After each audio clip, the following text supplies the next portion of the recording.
How could anybody believe that a small child in Arizona or Texas or Oklahoma, while playing in the backyard, could be carried away by a pterodactyl?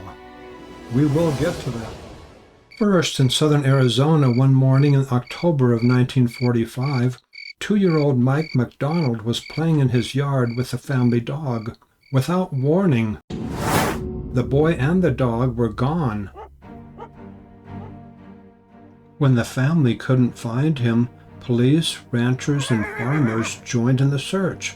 The next morning, Joe Mazie and the 2-year-old's father, Ed McDonald, were on horseback searching an area 15 miles from where the boy disappeared. Joe saw a dog, and as the men got closer, Ed recognized his family dog. It was next to a dugout hole, and when the men looked into the 2-foot-wide opening, there was little Mike McDonald, sleeping. Aside from a small cut on his foot, the boy had no injuries. What a relief!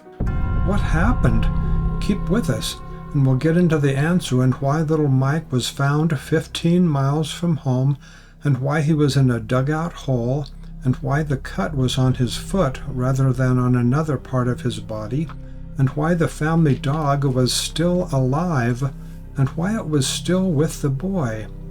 Before getting into all those answers, however, we need to see how 2 other children escaped injury and what kind of animal put them in danger. But even before that, we need to know what attacked 3 men who were fishing at the Delaware River at night. And my 2 cousins, they're like my brothers, my best friends, and we used to go fishing all the time. Now we're back in 1984, and I'm 24 years old at the time. We go bass fishing. My cousin goes up to get more bait, and this black shadow goes past us. And we looked at each other and said, "What was that?" And I don't know. All of a sudden, that black shadow comes straight down on top of us, very prehistoric. The only thing I can tell you is that it was a pterodactyl, and there was nothing else. We were like looking at it, and it come down on top of us. So we had our fishing rods, 7-foot fishing rods, and we started whacking at it. And it would come down and try to pick us up with its talons. It would come up to like 15, 20 foot, just out of the reach of our ugly stick, and just hover there flat. And then it would come down, and when it came down, it would open its claws up and try to come and pick us up. And when it came down at us, we would hit it, and we would hit it like the lower body and at its feet. It came down at us at least 12, 15 times. Each wing was 8-10 feet long. We'll soon get back to little Mike and how his adventure may relate to the one at the Delaware River.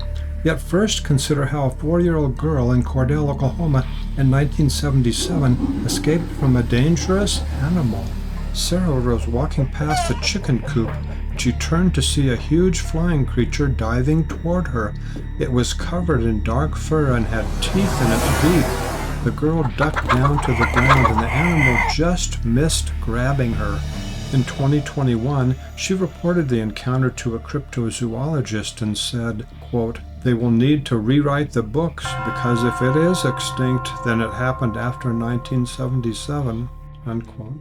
Now we get to Huntsville, Texas, with a frightening encounter in about early 2017. In the words of the grandmother, quote, "My grandchild was outside playing just before dark. This giant bird with no feathers tried to take him. I grabbed him and ran inside. It's been 3 years. I never mentioned it before. I thought no one would believe it," unquote. Could the 2-year-old in southern Arizona in 1945 have been carried away by a flying creature similar to the ones described by the eyewitnesses in other areas of the United States? After we look at the details in the rescue of little Mike McDonald, perhaps there is no explanation that would satisfy most persons. A human predator could have carried him away, but remember that the family dog seems to have followed the boy for at least 15 miles. Why would a human predator be unable to lose that dog?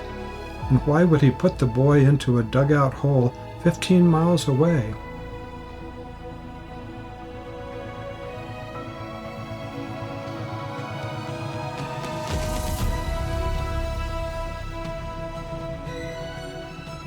Please make a comment and invite others to participate. Also check the description for more details on this account.